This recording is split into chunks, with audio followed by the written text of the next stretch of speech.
Looks like we have people starting to join. Mr. Kalinsky, if you'd like, we can begin and call the meeting to order. You're on mute.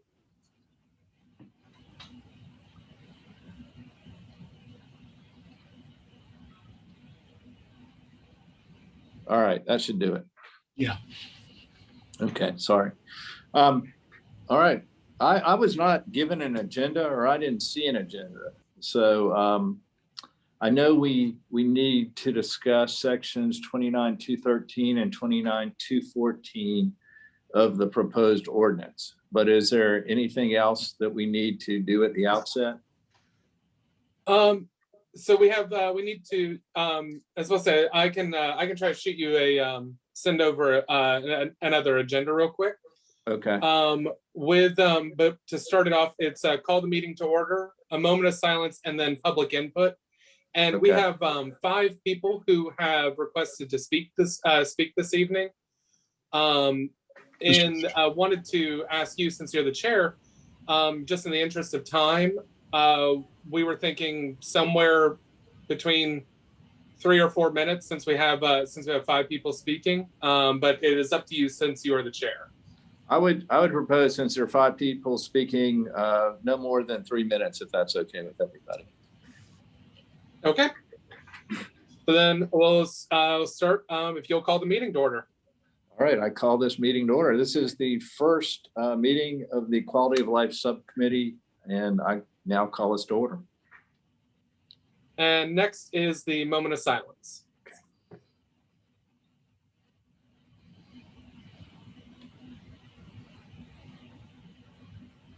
Okay, and you said there were 5 citizens that would like to state something for the record? That is correct. First is Leanne Bain. Lee, before you do that, somebody asked me to do something which might be helpful, make certain that we're all on the same page. The purpose of this subcommittee is to either report out favorably or report out unfavorably, or to make suggested changes to Section 8 of the proposed ordinance that is marked as a preliminary amendments, exhibit number 1 to a prior package. That's all we're really here to do, is to address that. And again, we have the option of reporting it out favorably, reporting it out unfavorably, or potentially saying we wish to report it out with modifications of some type. So with that being said, I'm now turning it back to Lee. If you want to conduct the public comment section, that'd be great. Thank you, Mr. Doman. All right, first will be Leanne Bain with the Charleston Tour Association.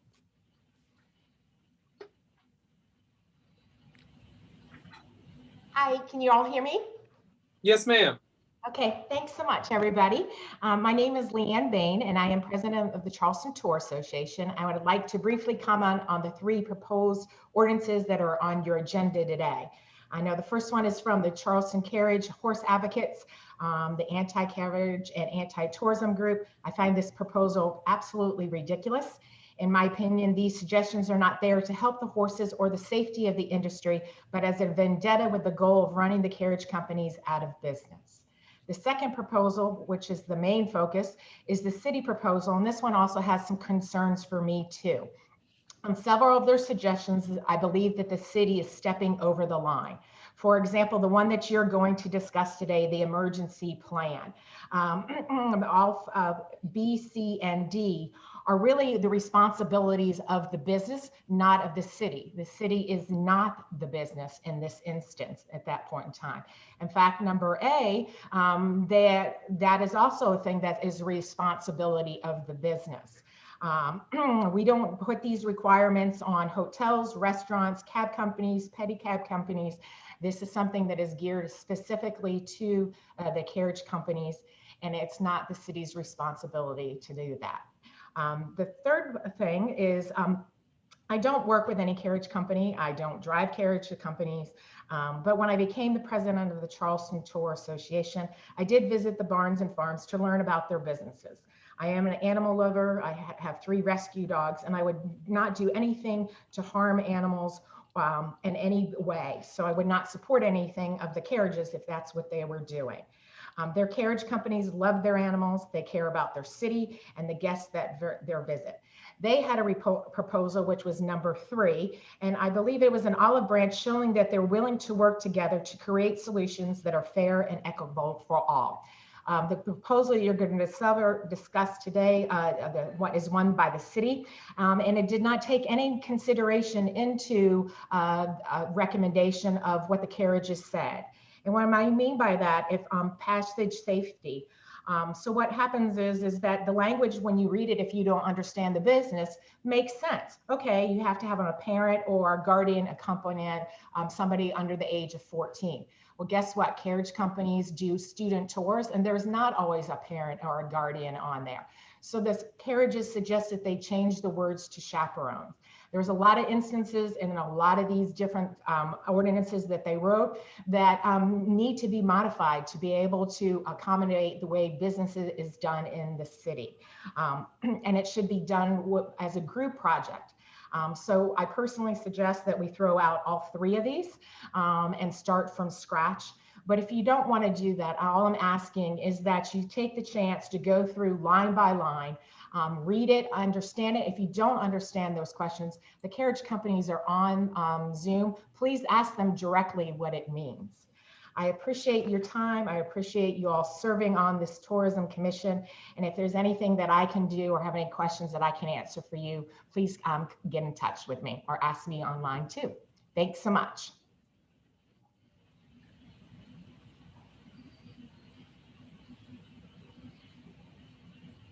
You're on mute.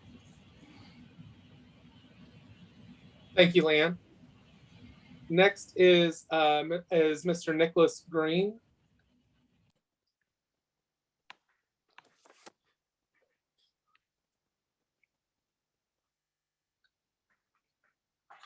Thank you, Lee. Can you hear me okay? Yes, sir. Okay, thanks. Thank you all for the opportunity to appear here today. My name is Nicholas Green. I'm counsel to the Charleston Carriage Horse Advocates, a local group of citizens, including myself. I'm a citizen of Charleston too, that advocates for increased regulation and oversight of the carriage industry in Charleston. So we have before you 3 ordinances attached to the agenda, and I'm happy to answer questions at any point about those. One is a proposed ordinance that we drafted, seeking to implement best practices from other jurisdictions with carriage tours and to look at analogous businesses and industries in order to come up with a minimum level of safety and compliance programs for the carriage industry. Frankly, our ordinance is very lax. There's a lot that could be improved about it. And by our ordinance, I mean the ordinance of the city of Charleston, the existing law. The second is Mr. Riccio and Ms. Scher, who I appreciate their collaboration and discussions with me over the past year, and what I understand to be their recommendation for what would constitute an appropriate and enforceable ordinance with respect to safety and regulation of the industry. And the third, I'll let the carriage industry describe what they are attempting to do. It's not clear whether they support anything, and it actually appears that they do not.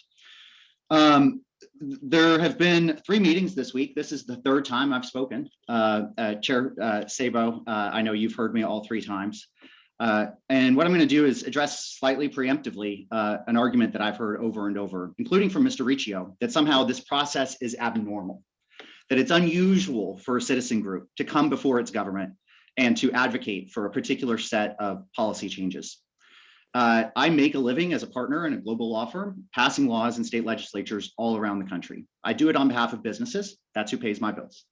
And I have to say, I've been in hundreds of meetings with legislators, and I've never, not once, heard them say, I don't support this because it seems like the clients that you represent really want it. Or that you want to increase the regulation on an industry, or you want to change the law in some way that might benefit your client. I've never heard that said, yet I was dismayed to hear that repeatedly said over and over last night. And to be perfectly honest, it makes me feel as though this process is not a real process, that it doesn't really matter what citizens say in public comment, because, well, what's the difference? We support it, so therefore it must be a bad idea. I ask you to look at the ideas on their merit and on the policy, which I've attempted to do over the last several nights to engage in a substantive policy discussion. I expect that you will not hear a lot about policy from the carriage industry tonight. I think you will hear a number of ad hominem attacks on me personally and my client, which I think is unfair and inappropriate for this commission and for citizen engagement in the city of Charleston. And I've been dismayed, frankly, that not a single member of this commission and the prior committees, and I apologize for those of you who were not on the prior ones, nobody spoke up and said, you know, we don't need that type of discourse. That, you know, Mr. Green, his clients are all residents of the city of Charleston, just like we all are. And frankly, the idea that somehow me or my client are politically privileged or that we are wasting the city's time by engaging in the democratic process is, well, it should be embarrassing for somebody to say that. Excuse me, Mr. Green, your time is up. Okay, well, I have slightly more to say, and you can cut me off if you want, Lee. But I will make one final note, which is of the people voting tonight, one is an officer of a carriage industry operator, okay?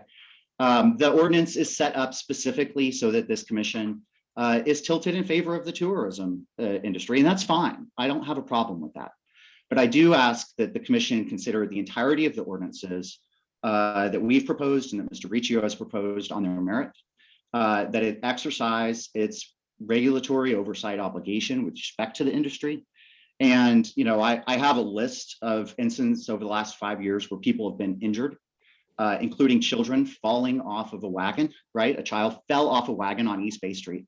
Our process does not work. It is not effective to react to every incident with some change that addresses that particular incident. We need to think long and hard about proactive measures so that when something happens, we can say, hey, look, we thought about this in advance and we did our best. And two, that we don't damage the brand of Charleston by rejecting basic common sense regulatory principles. So, you know, I only have 3 minutes and I appreciate your time. I appreciate the additional time. I will be on the line and I'm happy to answer any and all questions at any point during your discussion and would welcome the opportunity to do so. Thank you. Next on the list for public input is Tyler Jones.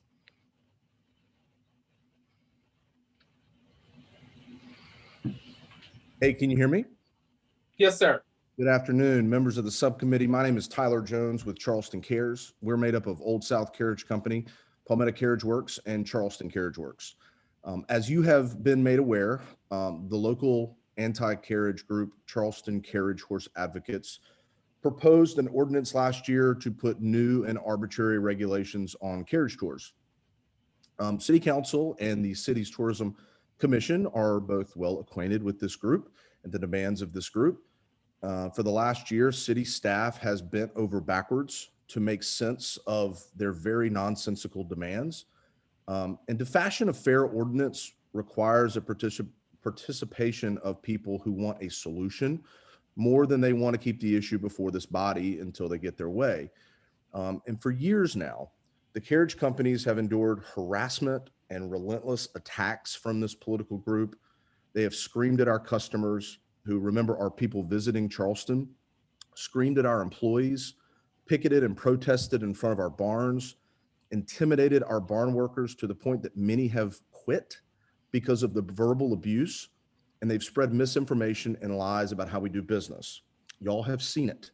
And for the new commissioners, you will as well. Yet here we are again, giving them a year of city time, city resources, city tax dollars, and a year of our time.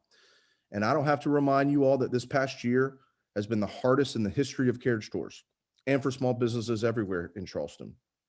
COVID was devastating for our businesses, and we are just now getting back to something approaching normal.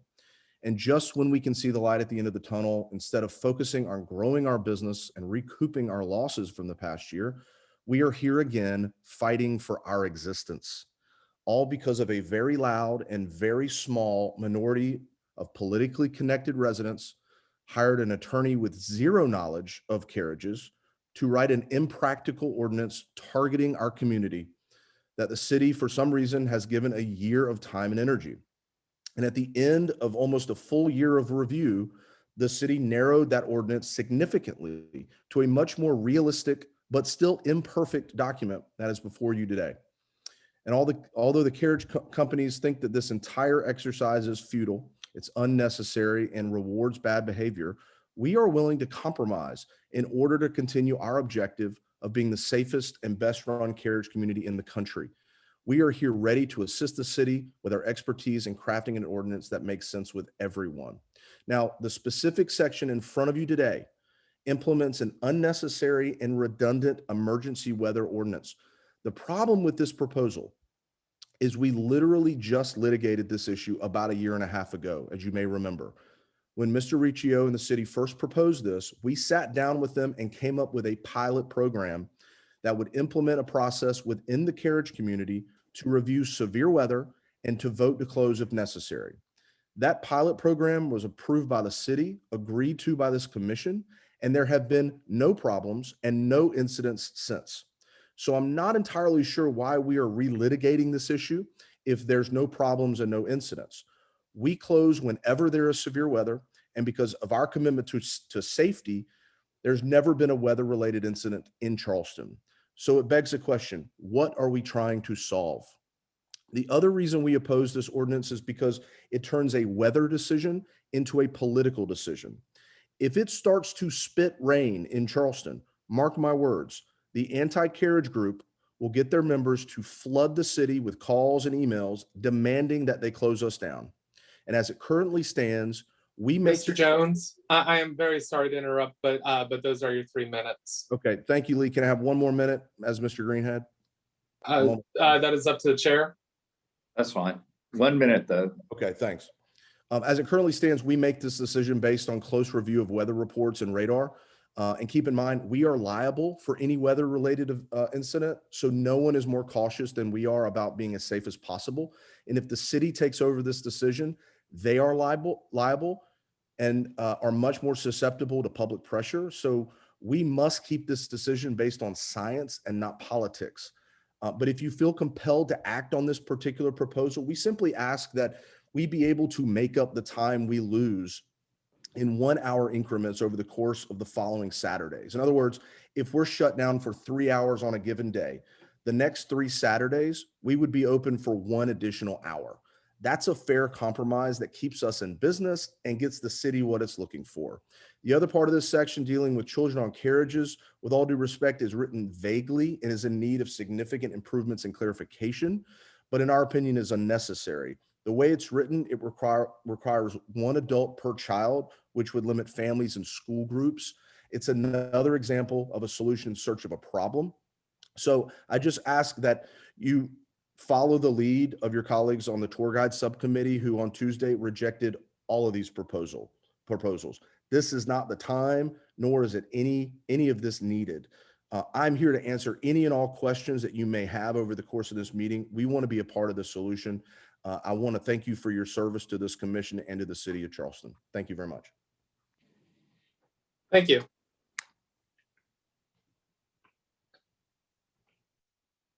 Next is Broderick Christoph.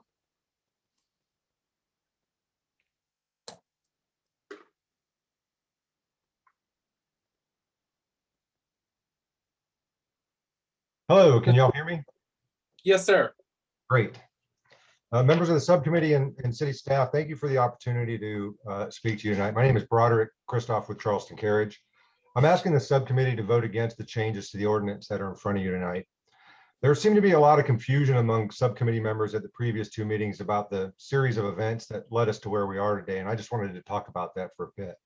At yesterday's subcommittee meeting, we learned from city staff that this process began in August of last year, when the anti-carriage group privately presented an ordinance that presumably Mr. Green wrote to some members of city council.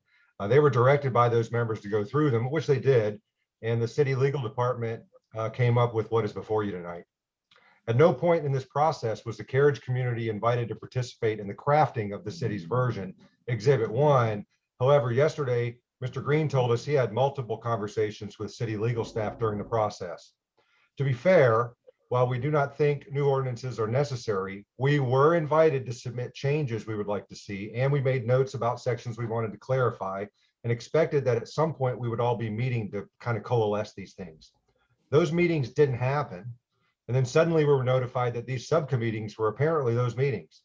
However, unlike past subcommittee meetings where participation occurred throughout, these meetings limit our participation to timed pre-meeting comments, which Lee is counting down my seconds now.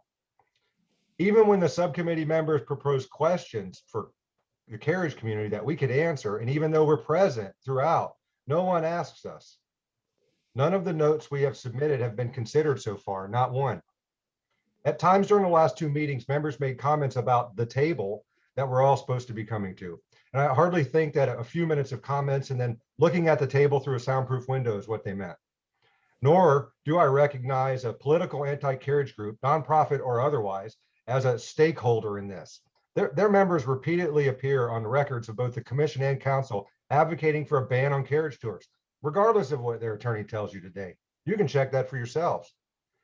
Let's do a brief thought experiment. Imagine that we're a community of mice and we decide to get together and decide what's best for our mousedom. Would we give the cat a seat at the table? I mean, what if the cat dresses like a mouse? Are we then obligated? Or what if the cats have political connections and a high-powered mouse that represents them?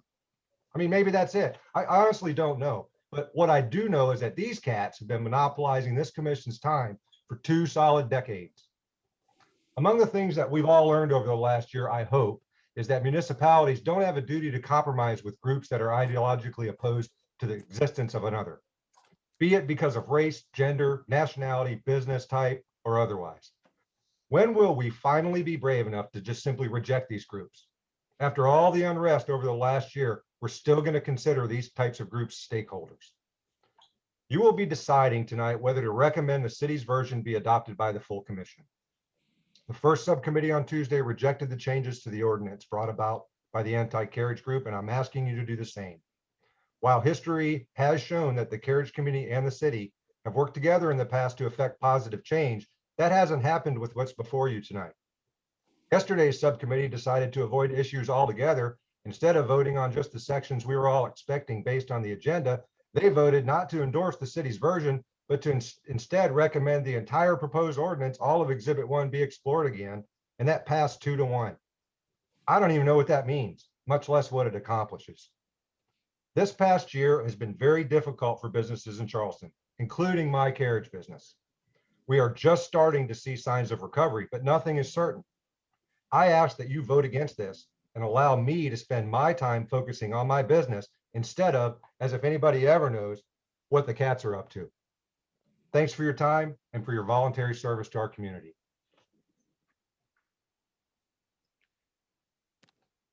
Thank you, Mr. Kristoff. And the last to sign up to speak is Richard Kennoth.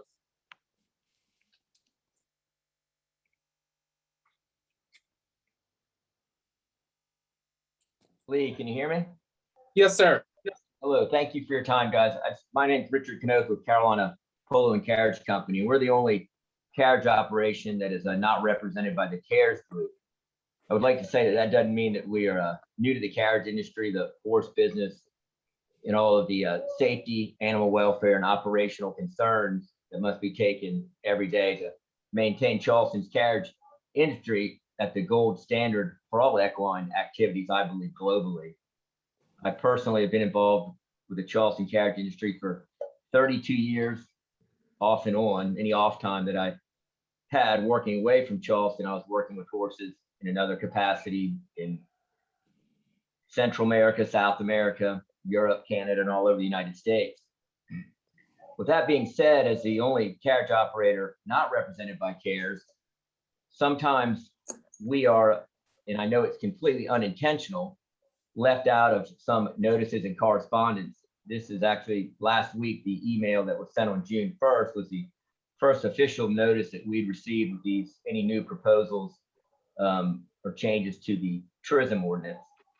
I believe that this whole process is very rushed, and it would be in the best interest of everybody involved if we had more time to discuss anything that could be codified and put into the tourism ordinance, which would affect our daily operations, which we all know is just coming back from the devastating COVID crisis.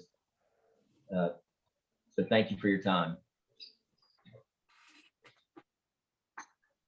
Thank you, Mr. Kennoth. We do have someone else who put in the chat that said that they had signed up for to speak. Name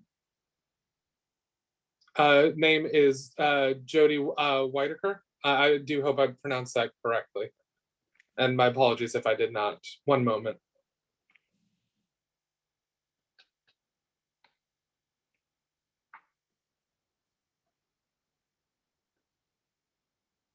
Can you hear me? Yes. Yes, ma'am. Okay, thank you. And thank you for giving me this opportunity. My name is Jody Whitaker, and I am the founder of the Chicago Alliance for Animals and the Partnership to Ban Horse Carriages Worldwide. I'm speaking today on behalf of our 4,200 plus members. CAA monitored Chicago's horse carriage trade every weekend for nearly 2.5 years. Every single time we documented the horses and operators, we witnessed and documented violations of the law. This is not an easy trade to regulate. In order to prove horses are not overworked and that they are given water, you literally have to have city officials down at the horse carriage stand for 8 to 12 hours a day. Not only did they break the laws in place to protect the horses, but they routinely broke the laws that impact public safety, such as working the horses during rush hour, looking down on their phones while giving rides and while going through busy intersections, as well as leaving horses unattended. And that can be a very dangerous situation, because if a horse spooks, and horses are prey animals, they can take off, and a 1,000-pound plus animal bolting becomes a deadly weapon. Anybody in that horse's weight can be seriously, if not fatally injured. Due to CAA's documentation of violations, Chicago City Council voted to ban horse carriages last year by an overwhelming vote of 46-4. I'm not 100% familiar with Charleston's laws regarding horse carriages, but I can tell you in Chicago and in most cities, the laws are not enforced, nor do the companies self-regulate. Add to that, Irvin the carriage horse died almost a year ago because of this archaic relic. Since the beginning of 2020, at least 26 horses and humans have died from horse carriage accidents around the world. I'm not sure what the man from Charleston Cares was saying about people verbally harassing horse carriage operators, but my volunteers do not communicate with horse carriage operators nor the passengers. We simply are down there to document violations and the daily cruelty that the horses endure. And by the way, the first woman who spoke, who said she loves animals, you cannot simply, or you cannot exploit and put animals in harm's way and love them at the same time. I urge you to heed the advice of the Charleston City paper and ban horse carriages outright to prevent a horse collapsing or dying on your streets, or sending tourists or locals to your local emergency rooms. Humane tourism is a growing industry, and animal exploitation is a dying industry. And I am just one of millions of animal lovers who will not be visiting, lodging, dining, shopping, or spending any of my tourism dollars in Charleston until inhumane and dangerous horse carriages are off your streets. There are plenty of exciting and fun ways to enjoy cities around the world without strapping a carriage to a horse's back, loading people on it, putting blinders on her eyes, putting a diaper on her rear, and forcing her to pound concrete for 8 to 12 hours a day with no freedom to run, roll in the grass, play, or live a natural life, only to go back to a cage for a horse, basically a stall that's just bigger than their bodies. Thank you very much for your time and consideration today, and I hope you will work toward a ban very soon. Thank you, Ms. Whitaker. That is all of our public comment. So next would be moving on to the items for discussion. Dan did ask me to read part of the letter that was sent out to all the commission members. Well, can I ask you a question first? Yes, sir. Just because I'm a little bit confused and perhaps somebody else is. We are charged today with reviewing sections 29, 213, and 214. Isn't that correct? Yes, sir. Okay. And have those it sounds to me like those sections have also been considered by other subcommittees. No, sir, they have not. Each subcommittee was focusing on different sections that applied to those subcommittees' focus. The tour guide subcommittee focused on sections 1, 2, and 3, which dealt with carriage driver licensing. Last night, the routes, parking, and tourism rules subcommittee focused on sections 4, 5, 6, and 7, and then 9, 10, 11, and 12, which dealt with different day-to-day regulations that affected the normal tourism rules for carriage operators. So I heard one of the public commentators say that the other subcommittee, or led me to believe that the other subcommittee has already reviewed what we were going to review and reported it unfavorably. So that's not correct. That is not correct. They Okay. One subcommittee, it is true, one subcommittee did review their sections, and they voted to report it unfavorably. Another subcommittee voted in favor with modifications. Okay. But they have not looked. But none of the other subcommittees have voted or discussed the section that we are discussing tonight. Okay. Yeah. No, I mean, I was very confused by what I heard, so I just wanted to make sure that that was clear to members of the subcommittee. All right, Dan. I think Lee said you wanted to speak. Well, Lee's I asked him to do what we did with the other subcommittees as an overview of how we got to this point. So if Leo, it's basically the cover letter you received in your packet for the ordinances, but I wanted it on the record. So go ahead, Lee. The Charleston Carriage Horse Advocates, CCHA, through their representative, Attorney Nicholas Green, submitted a proposed ordinance to the city on or about August 2020. The city's typical protocol when ordinances and amendments are requested is for city staff, including legal staff, to write the ordinances. Our staff carefully reviewed the proposal and worked over many months with the city's legal department to draft a preliminary ordinance in response. The city drafted a proposal that we believe to be effective, enforceable, and legally proper. This version was shared with the carriage industry and CCHA. Representatives of the carriage industry generally agreed, but responded with some recommendations. The CCHA attorney Nicholas Green, after review of the city ordinance, asked that their original proposal go before the Tourism Commission as written, along with our proposal. The Tourism Commission and its subcommittees are asked to review the City of Charleston preliminary amendments, Exhibit 1, the CCHA proposal, Exhibit 2, and the response from representatives of the carriage industry, Exhibit 3. The Quality of Life Subcommittee will deal with portions related to emergency procedures and passenger safety, which is covered in Section 8. Each committee will report to the entire commission at the meeting on June 23rd. If the commission passes a recommendation, it will be sent to City Council for their review and decision as to whether to pass what is recommended, to reject it, or to modify it.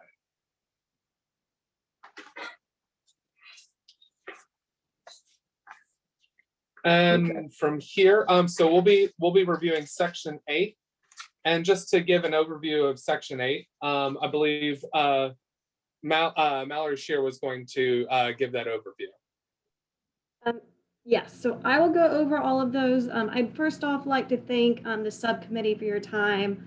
Obviously, as you can hear, you are dealing with two very polar positions, and I know that these are not easy decisions to make, although they are important ones.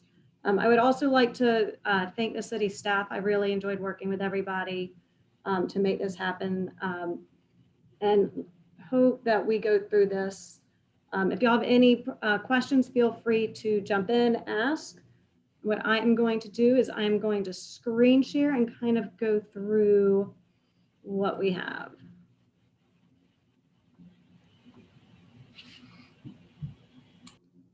I kind of struggled with this yesterday, so let's see if There we go. So we're looking through the section 8, which was the emergency procedures. Let me see if I can make that a little bigger. Oop, not that big. Procedures. So for the emergency procedures, as it was stated earlier, this is something that I do believe that y'all have seen before. After discussing with staff earlier, well, one, I'd like to say this is important. We're asking for y'all to consider giving city staff discretion to stop tours if there is concerns over inclement weather.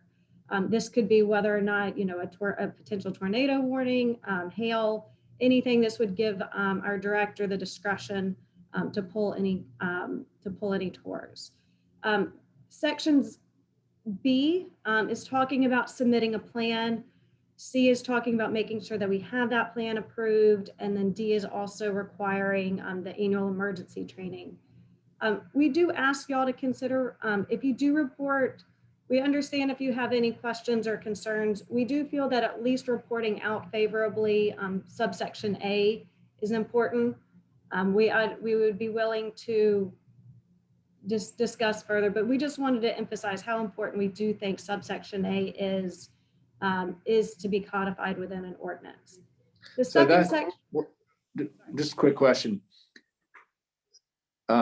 Subsection A has never been codified before? No, Okay. no, Mr. Kalinsky, do you remember 2 years ago, the primary, and forgive me, Mallory, for jumping in, subsection A was our original proposal about 2 years ago to the commission. And as a caveat, it's not just dealing with weather events. You'll also read in there also other emergency conditions or situations. That could be a active shooter in the area, an armed robbery suspect on the loose, some kind of activity that can involve immediate danger to the community. And we pitched that to that was from our office 2 years ago, implementing the emergency procedures after a weather event had occurred, but wanted to include any other activity that would involve an immediate threat or danger to the community. That was brought to the subcommittee, favorably, went to the commission, but was tabled. As a result, to be all fair, the Carriage advocates interceded with their proposal to include the management plan and things of that nature. But if anything's important from our eyes is the ability for myself or some other staff member to halt any carriage operation in the event of any emergency, whether it be weather, any type of, you could say a gas leak. If a gas leak was in the area and there's potential for danger. So it's all inclusive. So I just wanted to make that clear. Can I ask a quick question? I just want to make sure I understand it. When you say from our eyes, or and Miss Mallory, I'm sorry, I didn't know who you represent. You are the city. Yes, I am a city attorney. Yes. Speaking. Okay. And so you're saying from the city's viewpoint, you brought this. This was brought to the subcommittee before. Is that right? That is my understanding. Yes, as Dan said. Thank you. And although we would say that all the subsections are important, I would just ask the subcommittee to at least prioritize the subsection A for their consideration. The second part that y'all are considering this evening is passenger safety. We are asking that the passengers under the age of 14 be accompanied by a parent or guardian. The CARES did submit the recommendation to include a chaperone, and we are amenable and would actually recommend that the subcommittee add the word chaperone to this to very clearly accommodate like school tours and such. We do think that the ages included in this are important. We actually also do very much believe that having the minimum age requirement for children sitting on the back rows or the ends to prevent any falls is an important point for us to be moving forward. We do have a maximum number of passengers that we are asking for you to consider. We are also asking for you to consider minimizing how many extra minor children. Currently, I believe that they're allowed to sit in the laps of the parents or guardians, which does increase the number of people that are on the carriages. And we are also asking that you consider that the businesses do include proper signage, so that way their guests and any of the children or parents are very clear as to the proper safety protocols that are on the carriages. So these are basically the only two sections. Like I said, we do believe that all of these are important. If we do have to prioritize, we would ask you to prioritize that subsection A. Actually, for both of them, we would recommend that having the age requirements, and we're happy to redraft this or make this more clear to accommodate chaperones, but we would ask those to be prioritized. Well, why don't we take one at a time and have discussion with 29-213 first, if that's okay with everybody.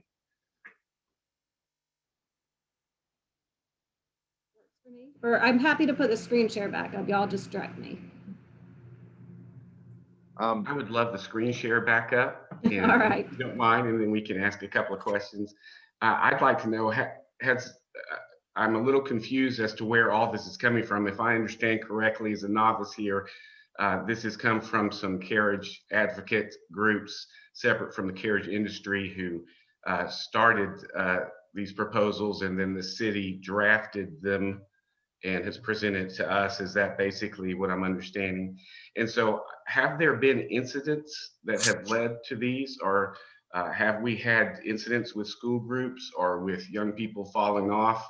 I know someone in the comments mentioned it, but they've mentioned a lot of things, and they're obviously angry at each other and have their own agendas. And so I would like to know, do we know officially, has anything happened in our city with weather-related events or with incidents with children or young people or anything like that? Dan. I can Dan? address. I can address that, Mr. Kalinsky. Well, yeah, I want you to, but tell me if this is correct.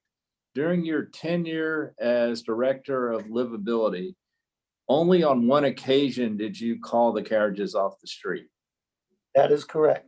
For Okay. an unpredictable weather event. I did it one time for approximately an hour and a half, and it met with a lot of resistance. Therefore, I thought it would be showing due diligence to come up with an amendment to the ordinance to allow me to have the authority, because I was challenged by the carriage industry that I did not have the authority to shut them down in the event of emergency, and I did. It was a tornado alert issued by the National Weather Association due to bring large amounts of hail, 60 to 70 mile an hour winds into the peninsula of Charleston. And I chose at that point to halt carriage operations for the safety of all the visitors, the citizens, and my staff to halt it temporarily until weather conditions improved. 1 hour later, they improved, and we opened up operations again, and basically was ridiculed for it. So for not being in the ordinance that I could have the authority to do that, but I base it on common sense and my concern for public safety. And that's why I felt it was very important for such an emergency procedure to be in place to not only include weather events, but other events that are immediate threat or potential immediate threat to the community. Are there any other questions about section 29-213 from any subcommittee members? Yes, I'd like to say something really quickly. Sure. First, I'd just like to clarify that I am not an officer of one of the carriage industries any longer. I've resigned from my position there. So I'm just here as a resident. I think that my personal opinion is that the emergency procedure section is government overreach. And I think that the companies have done a really good job of closing when the weather is bad. They've got a pilot program that seems to be working. God forbid there ever is an active shooter. I do not think they would go in that area. I think they're doing a really good job on their own. So I don't see a need for this section. I have a question. I think I heard Mr. Jones say that the city and the companies have worked together for at least some period of time cooperatively with dealing with severe weather emergencies. Is that correct, or was I mishearing? No, I can answer that, and that is totally correct. And the difficulty comes with the CARES group, which comprises 3 companies, and the other individual are not within the group having proper communication. There is insignificant communication between the CARES group and the other carriage operator.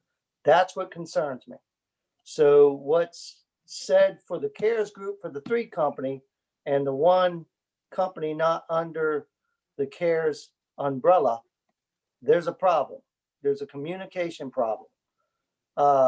CARES comes forward saying we're doing all this stuff. And I agree, they do cooperate with us, but there is still a disconnect. If all 4 companies were under the same umbrella, we probably wouldn't be having most of this discussion. Some of this discussion, yes, but there's a disconnect in the industry with the unity of all 4 companies together. That's a problem. That's a problem for all of us.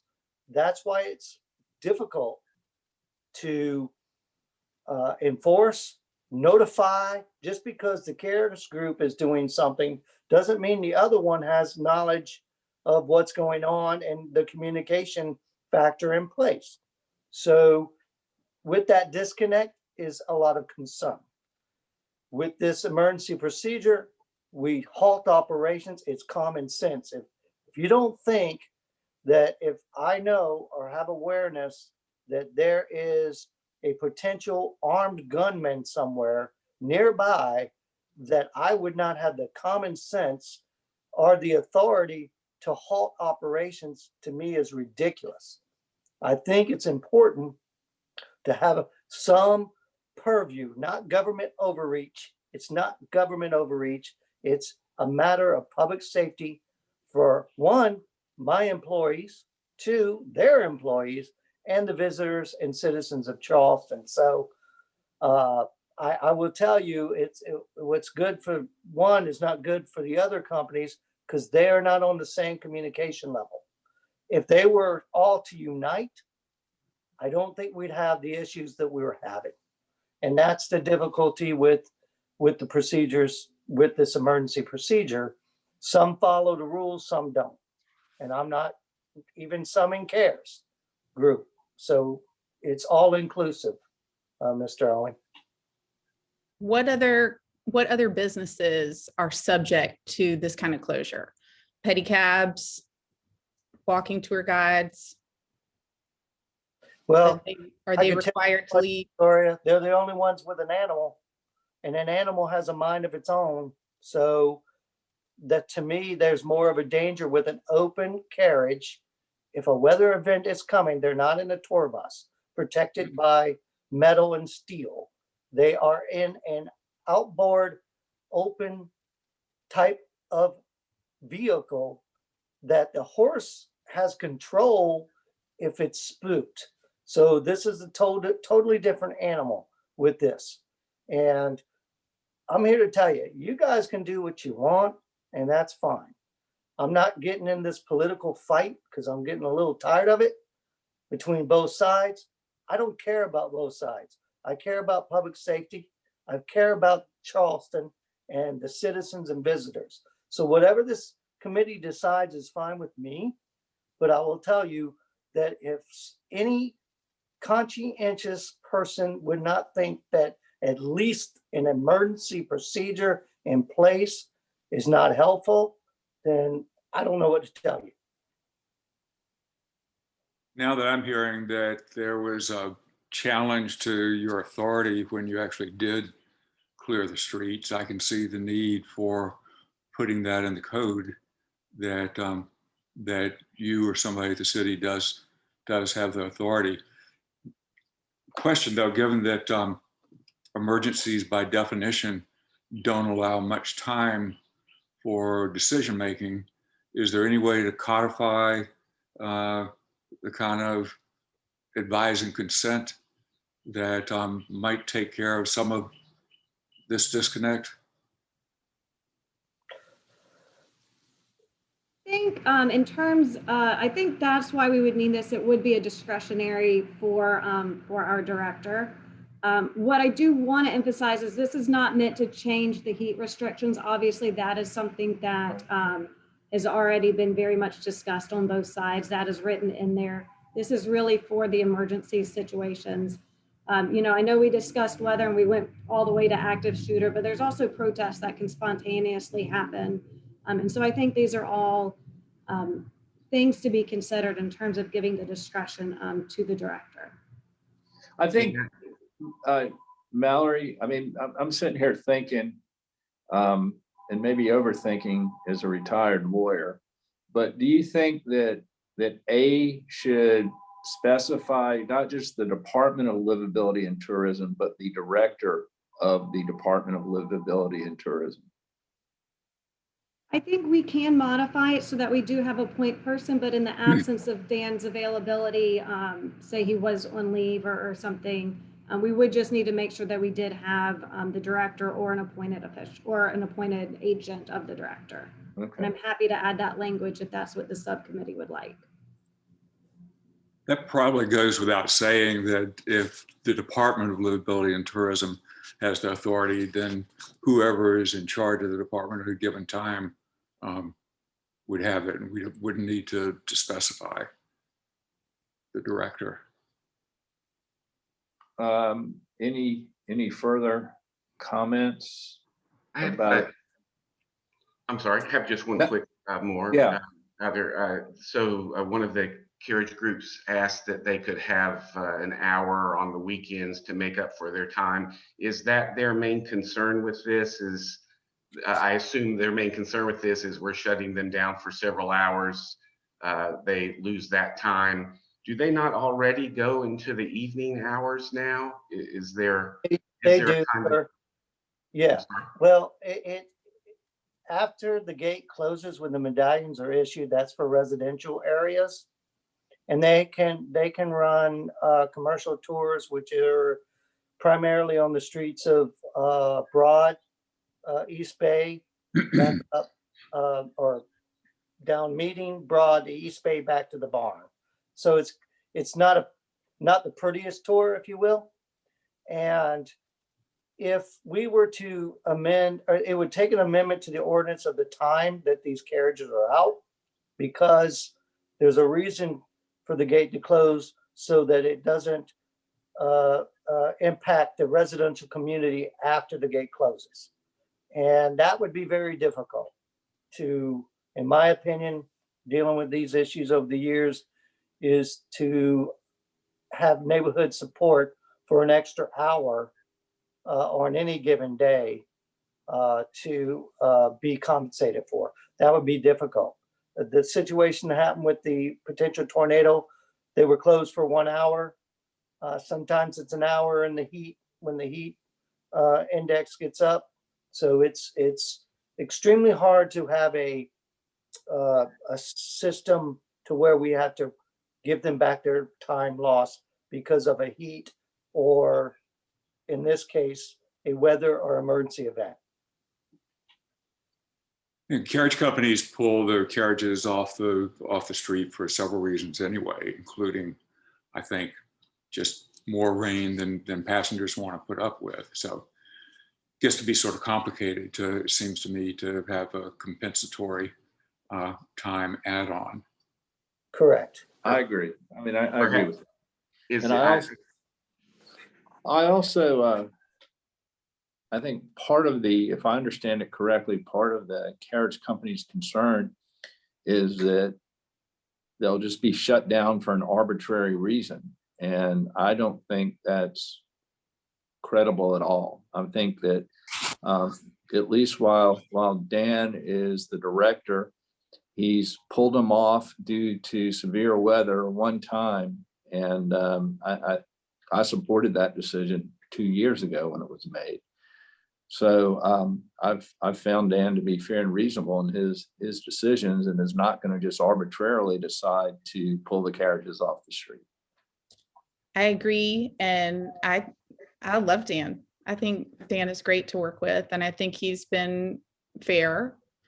But I do have concerns about who comes after Dan. You know, he won't be here forever. You know, what happens if the next person we get is not as honest as Dan is? What would be the point of, though, why would someone want to just arbitrarily do this? I mean, what would be the point if someone less honest, why would they want to? If I understand the argument correctly, Daryl, it is that public criticism may put political pressure on that person to shut it down. I see what you're saying. So it really has nothing to do with. But I can tell you that in my dealings, Dan is pretty much immune to political pressure for something like that. You are correct. No. You are correct. Now, I was Okay, so to speak freely, they're concerned that this will be abused in the future by people who want the horse and carriage industry to not operate. And so they will take advantage of this. This is basically what we're talking about, isn't it? Yeah. And like, I think the last speaker talked about banning the carriage industry. Well, that's not our job. You know, that's not before this subcommittee or even at this point before the commission. So, you know, our job today is strictly to look at 29-213 and 29-214. And as Tim said, report them favorably or unfavorably or favorably with modification.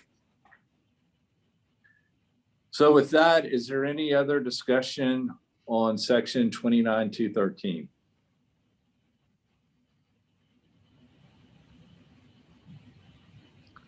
All in favor of passing this ordinance or recommending this ordinance be passed by the commission favorably, please say aye.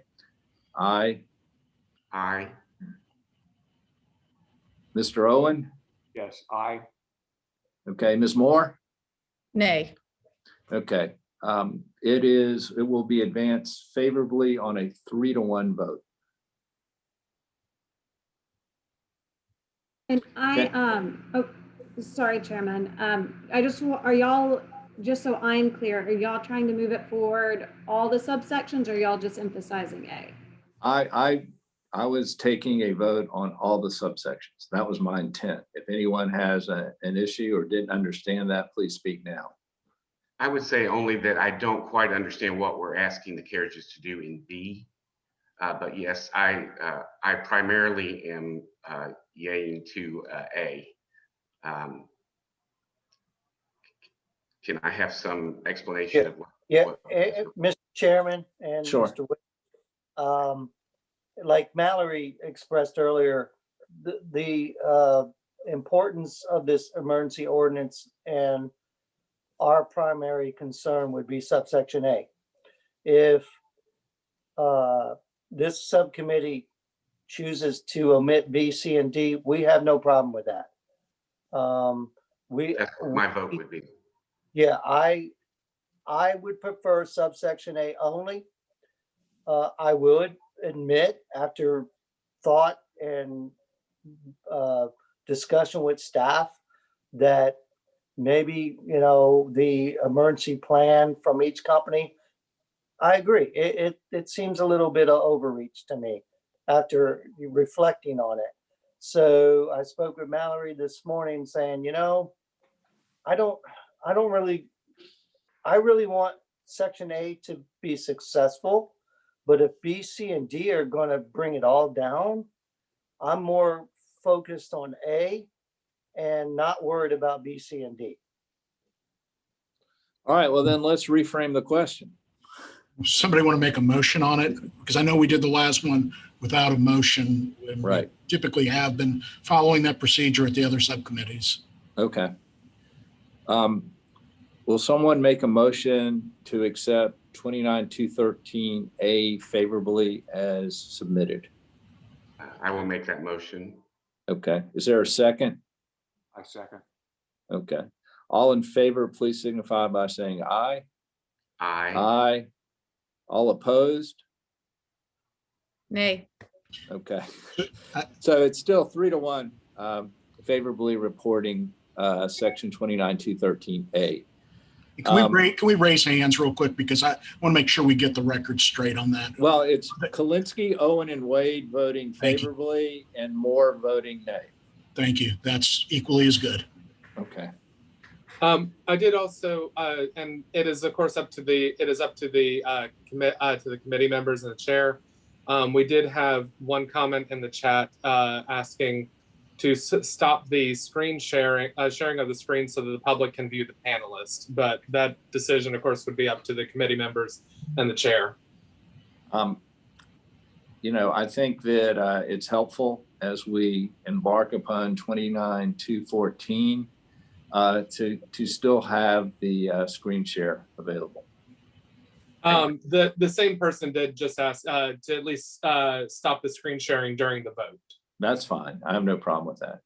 A Zoom question. I'll do better. Now, that still leaves paragraphs B, C, and D. And we need to decide if we want to move those subsections forward. I move that we remove those subsections. Is there a second? Second. Okay. Can we take down the share screen? Oh, sorry. Yeah. Thank you. Okay. Okay. All in favor, please say aye. Actually, Aye. can we have some discussion on that? Sure, sure. I don't think we discussed those sections. I don't have any particular feeling about those, but it seems worth discussing before we remove them. Sure. I thought we had discussed them. But does anyone have any further commentary on those three subsections? Does anybody want to advocate for them? Mr. Chair, this is Michael Sabo. I think, to Ms. Moore's point earlier, and about equality in terms of making all the other tour companies, I think they apply more to B, C, and D, and I'm in favor of removing them from the standpoint that they're just not equitable amongst all the other tour companies in the city, whether it be a bus or a pedicab or anything. So that's my personal opinion. And I think Dan pretty much agreed with that. Any further discussion? All in favor of removing subsections B, C, and D, please signify by saying aye. Aye. Any opposed? Okay, so that's 4-0, Tim. Yes, okay. Thank you. Okay, so let's move on to the second provision, 29-214.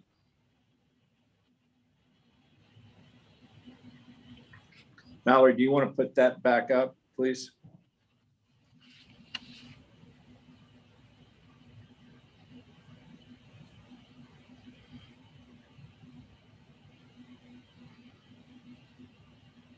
Now, can people on Zoom not see the participants over to the right-hand side of the screen share?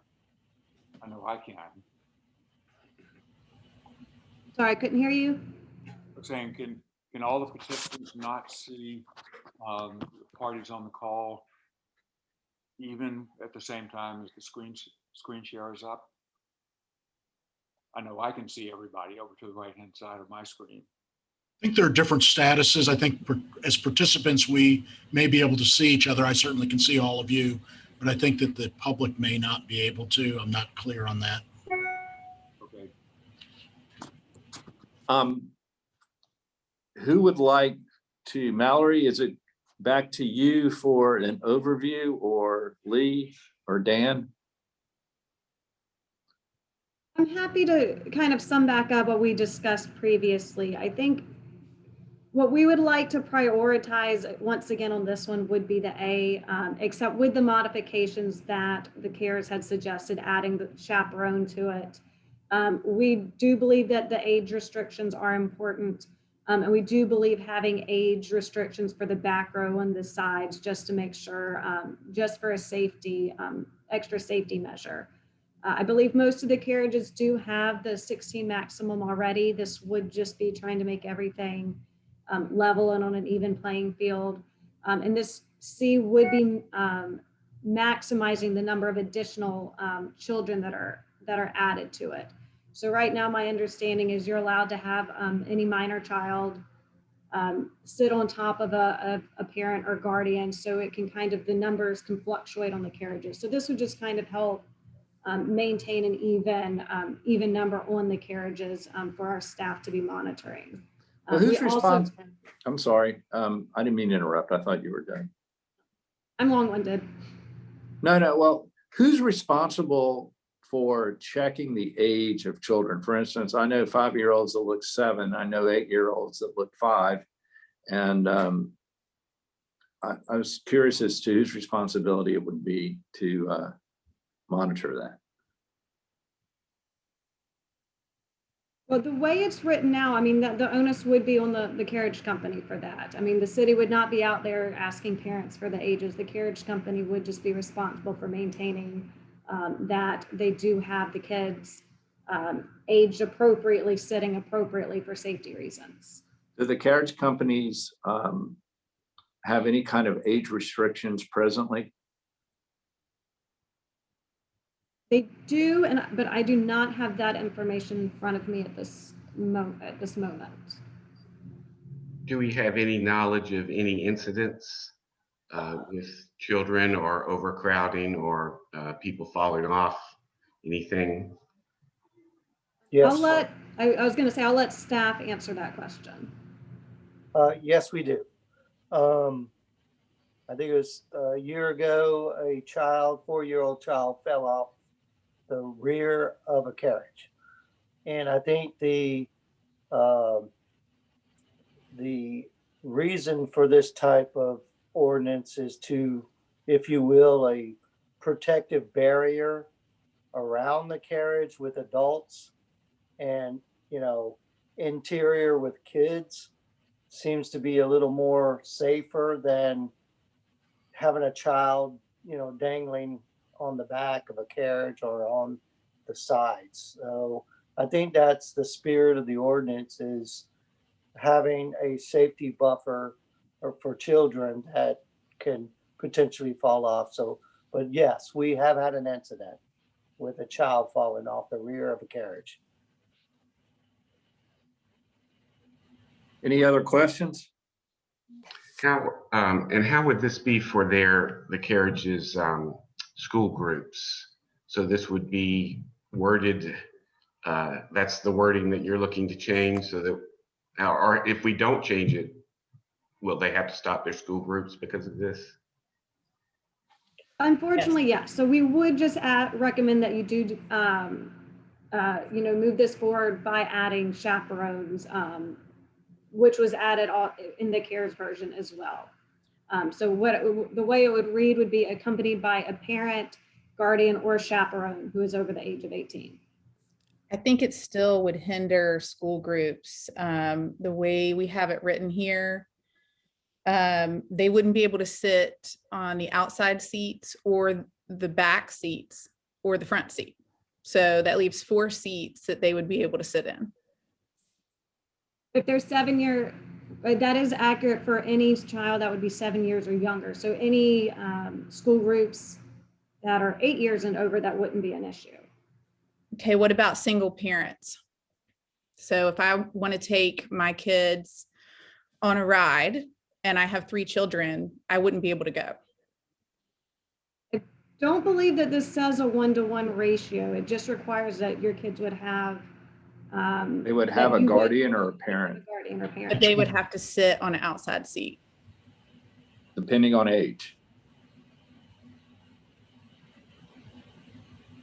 It would be on the inside, just to protect them from falling off. So if you had 2 7-year-olds or under 7-year-olds, one would be able to sit in the middle seat next to you, and one would have to sit on a seat in front or behind. With other people. Correct. That's what it sounds like. I think that's going to make it really difficult for the companies booking these tickets. I mean, they do hundreds of thousands of children every year. Really Lee,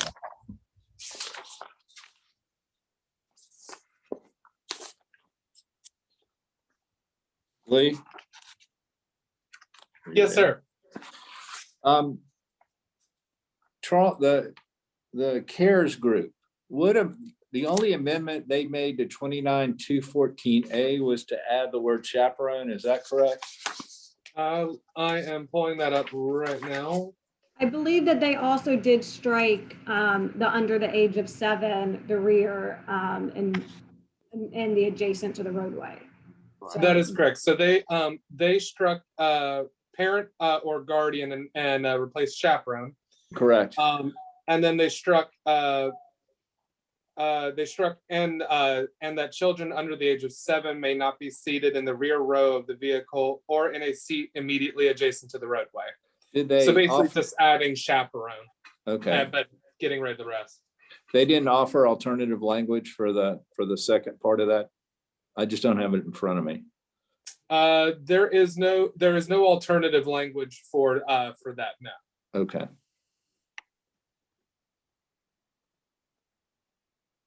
Point of information, do we know how many school groups of 7-year-olds or under are booked on the carriages? Or is it more older school groups? I could tell you that I think that before COVID, it was school groups in April. There's quite a few. It's like a tradition in Charleston with the school groups. Again, with this passenger safety, and I'll go back to, I guess we were a little bit ridiculed by both sides regarding communication when all this came out, to include Mr. Green saying that this was not normal for citizens to express concern. That's not what I was saying. It was not normal for a citizen group to give us a list of ordinances already drafted. That is the responsibility of city legal and city staff to draft an ordinance. So when he made that comment, and I did say that was abnormal several times because that's not how we normally receive these types of requests. We could get a request as, hey, there's a problem here with a passenger issue. Would you look into it and get with legal and draft an ordinance? Yes. And then we would do the homework and draft the ordinance, not be given a set of ordinance. Going into this whole process, I made it very clear on both sides. Let's meet, let's get together, let's iron this out before it gets to the subcommittee level, because it's going to inundate the time of the subcommittees and the subcommittee personnel. Our goal was to meet as a group, but obviously with this group, with their history, that's very difficult to do. So that's why we're at this point with input, meetings, and trying to come up with the best solutions to an ordinance that would satisfy all, because not everybody can be satisfied, but if you have a little bit of what you want in the ordinance, you will be satisfied. And that our goal going into this was to hash all this stuff out prior. We did not get that cooperation across the board at all. So that's why we're here now. Now everybody's wanting their side and wanting people to decide, and it's confusing to everyone. And for that, I apologize. But that said, you know, with the passenger safety, there are issues. And I think I gave people on both sides ample time to contribute, and that never happened. So that's why we're here now, presenting this. Understand. I'm obviously for passenger safety. I don't think, regardless of which side you're on, anybody can really disagree with passenger safety. It's a question of putting forth the best language. And for some reason, I don't think this is the best language, but right now, I can't think of an alternative.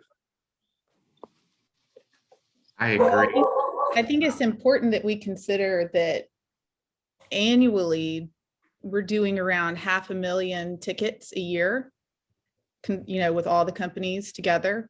And they've been in business for almost 50 years, and they've had one child who was with their parents. So, that I think this should be put into perspective there. That's a good point. Agreed. I don't think this is necessary with my with respect to the family that happened to. That's horrible. And but I agree, if one out of many doesn't feel like we need to be legislating this for the companies. Any other comments from subcommittee members? Is there a motion? I motion that we move forward unfavorably. Is there a second? A second. Mallory, you want to take down your share screen? Oh, thank you. Sorry. No, you're good. All in favor of reporting this section unfavorably, please signify by saying aye. Aye. Aye. Aye. All opposed? No.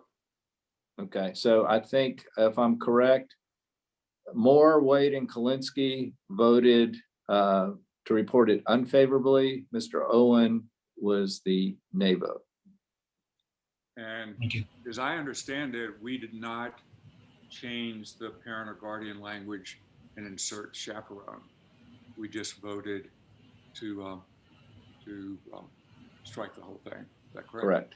Correct.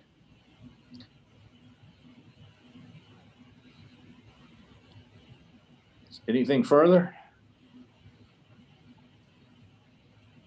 So unless there is any more discussion on either of these two ordinances, only other thing would be to move on to if there is any old business or new business to discuss. The only thing I have, and I don't know, Mr.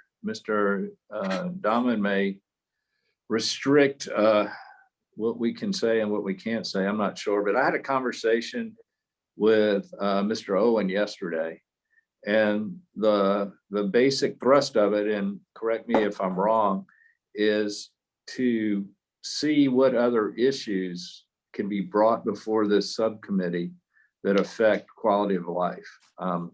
It's clearly over the years since I've been serving, and I'm sure since Michael has been serving, it's been a carriage industry dominated conversation. And I think both Mr. Owen and I agree that there are some other issues out there that affect the Tourism Commission and specifically quality of life, and don't really know how we can raise those. Oh, Can I comment? Sure. Well, that means we're doing a great job. So just to say, we have since we started, quality of life has to do with the balance of residential and the tourism industry. And our department with Amy Sutherland, Lee Burbidge, and others, we have really addressed quality of life issues over the whole entire last 5 years, 6 years that we've been over tourism. That's equine sanitation. That was a big complaint. The animals doing their business in the street, and I know it's carriage related. Buses, we also, with the buses, improved the permitting process, the perimeter routes. We have had technology with GIS to give the bus drivers, prior to coming to Charleston, an interactive map on their phone that they could pull up before they get to Charleston and find their way around. We've implemented GPS capability with the carriages to report all the spills. And I think you're not getting enough quality of life, because I think we're really working on those issues with those balances between the industries of tourism and residential. We enacted ordinances with the walking tours and blocking sidewalks. We enacted tourist ordinances with with safety and quality of life with the way the animals are hitched and unhitched. So we've done a lot with quality of life, and that's why, unfortunately, you get just little bits and pieces of the processes that we go through. But there's some issues. Yeah. There's some. I'm sorry. No, I was just going to say there's some issues that affect quality of life in the tourist industry, the hospitality industry, that really don't fall within your purview, Dan. For instance, my office is downtown. I'm downtown a lot, and a group of folks were saying, like, the amount of litter and the condition of cleanliness in the city seems to have fallen off dramatically. Again, I don't know if that's partly COVID or what, but we would, in talking to Roy Owen yesterday, there are things like that we would like to be able to have a conversation about, and perhaps implement some changes. The homeless issue on King Street, Right. is another thing, and that directly affects tourists because, and I've seen it having a business there for years. Tourists are getting harassed, by panhandlers and, people with mental deficiencies, and, that are just roaming the streets. And so there are issues like that I think we'd like to be able to discuss in this forum. Well, I think that, if I could jump in real quick, as the chairman, you do have some ability to ask for a meeting, work with staff, get an agenda item put on that might be, for example, homelessness issues, vagrants, might be litter. Now, we have to be careful because this is the Tourism Commission and a subcommittee of the Tourism Commission, and there's no clear line of demarcation here. Obviously, litter affects tourism. Tourists can affect litter, but that is also a broader issue.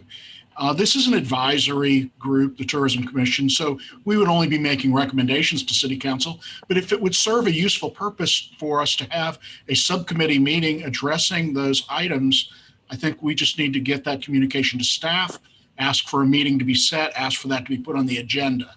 And again, you might want to have a very broad agenda item, general discussion of various issues impacting tourism, and try and see if you can narrow down on those issues and see whether we can come up with constructive ideas. Well, one thing I thought about, and maybe it's more within Michael's responsibility, is possibly poll each member of the commission and see what other issues they may like to bring forward, like maybe ask for 3, from each member of the commission. And then we can get a consensus of what everybody's thinking and, work from there. Barry, just to jump in, since I was the one who raised this with you, and I think we're in the new business section of the meeting, aren't we? We're kind of between old business and business. We're in a hybrid section. Which means we can bring up topics without actually having them as an agenda item. But Well, you just can't make decisions, to be clear. We can have a general discussion of old business or new business. And I think this falls into the category probably of both. And yet you cannot make any decisions today. Right. And can we decide to add these? I'm sorry, Roy. Yeah. Can we decide to add these things to an agenda for the next time if we say yes, we'd like to discuss these? I need to give a little clarity here. Yes, sir. The mission and role of the Tourism Commission. The mission and role of the Tourism Commission is to basically enact ordinances that govern the tourism industry itself. What you're referring to are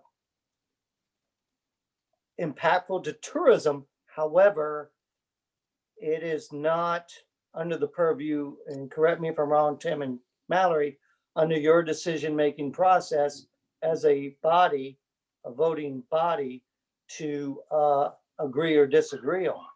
Homelessness, that's basically handled by our community development folks with the police department to address with that. Litter, please call us. My guys deal with litter. So I think the scope of the role of Tourism Commission members are to certify tour vehicles, come up with amendments like we're doing now, or ordinance proposals to deal with regulating the tour industry. When it comes to other effects of tourism with litter, panhandlers, homelessness, that's bringing in the whole gamut of other issues throughout the city. Yes, it impacts the tourism, but it's also impacting the citizens and the businesses. So it's a broader scale of our decision-making process and what we're capable of deciding on to enact an ordinance or whatever. For discussion, yes, to be a conduit to resolve the issues, absolutely. We're always willing to engage. But I think the purpose of this body is to ensure that all the ordinances pertaining to tourism and the tourism regulations and industry are under your purview. Let me, if I may, I can ask for 2 minutes uninterrupted, or maybe I'll just talk until. You can talk all night. There needs, and let me go on record as saying that I too am a big fan of Dan Riccio. And I would be just as happy that he never be replaced. And I would hope that if he decides to retire, then that has to come before this commission. But anyway, having said that, my starting point is when I first came on the commission, this is a blue binder that I was given. And inside here is, you can't read it, but I'll read it for you. It is a statement of the purpose of the Tourism Commission, which is, and I'll just read it all the way through: oversee tourism-related matters that affect the economic and general welfare of the citizens of the city. Ensure, second bullet point, ensure that visitors can enjoy the historic and cultural aspects of the city's heritage consistent with the maintenance of the environmental quality of life of its citizens. Third bullet point, make policy recommendations to the mayor and the city council as will further the goals of tourism management. Fourth bullet point, hear appeals from the decisions of the Department of Livability and Tourism. And 5, issue such regulations as city council may by ordinance authorize. So that's pretty broad. And what I was raising with Barry is that I think we should be broader than what we have been, at least on the couple of commission meetings that I've been a party to. which has been all carriage related. So oversee tourism related matters that affect the economic and general welfare of the citizens of the city. That was why I raised my hand for the quality of life subcommittee, because I think that's a pretty broad scope that we're being given. I'd like to say that, may I speak? I'd like to say I agree completely. We've tried to bring this up in various ways over the last couple of committee meetings, and we're immediately told that we have a very specific role that I don't see is officially that specific. I think we're trying to say we would like to participate in areas that directly affect tourism as other ways. We're not saying that we're trying to make laws.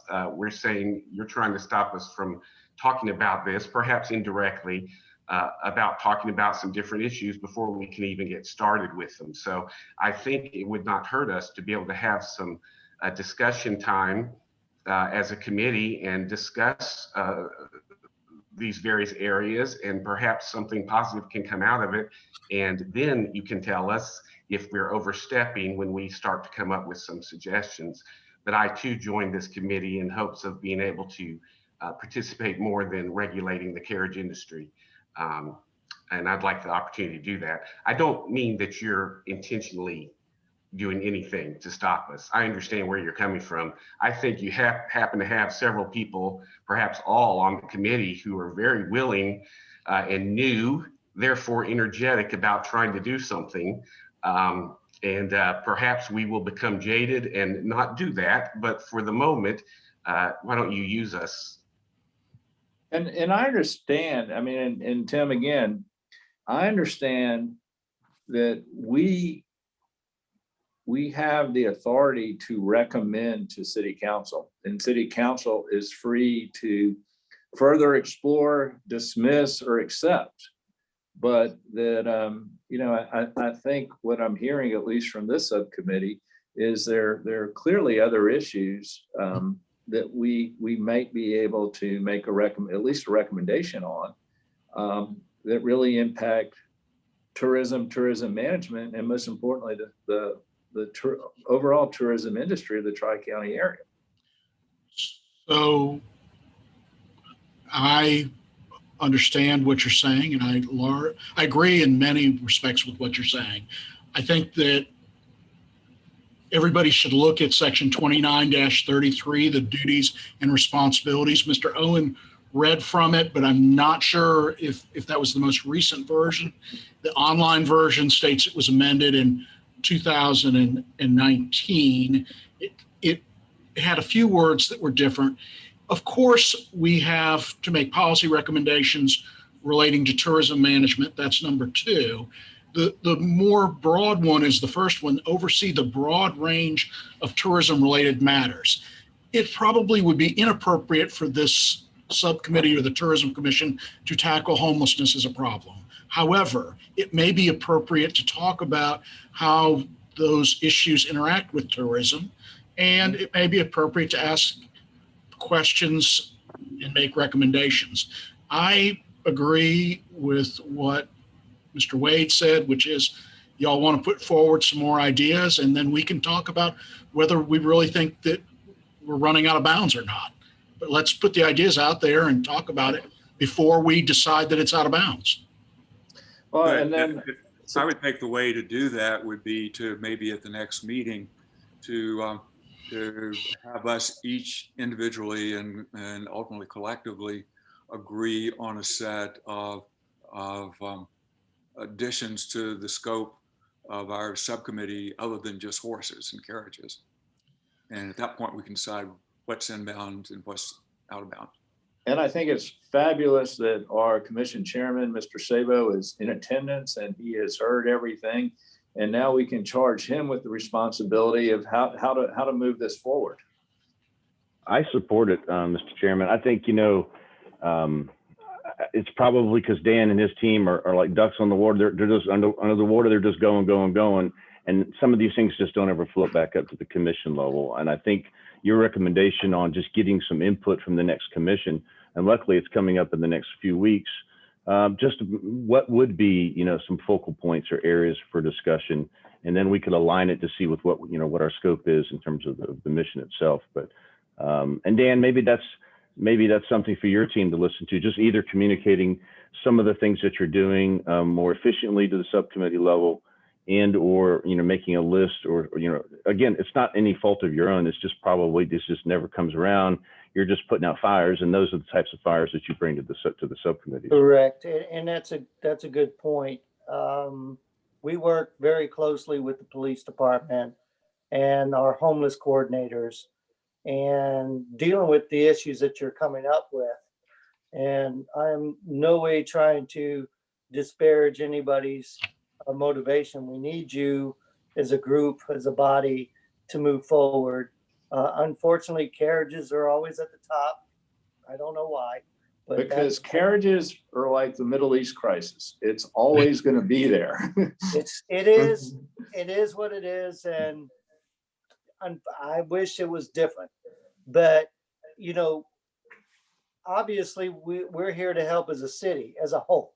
And what I maybe did not articulate was we will hear your concerns with other issues relating to the effects on tourism.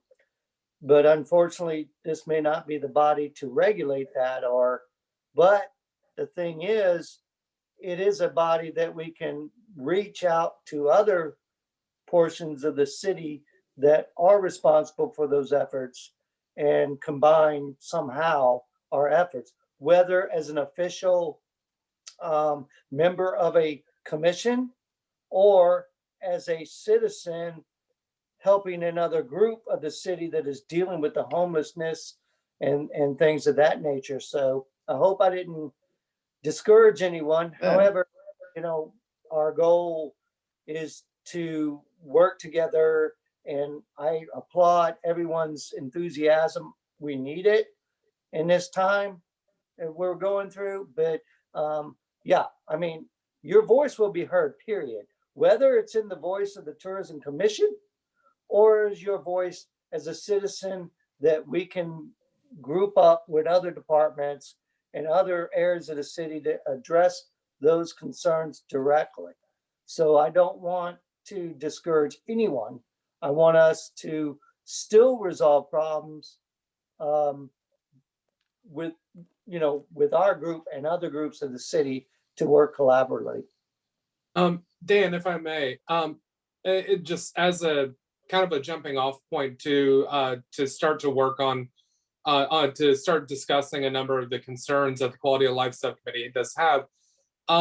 If all the subcommittee members would be so kind to send just for the starting off jumping point, you're more than welcome to email me.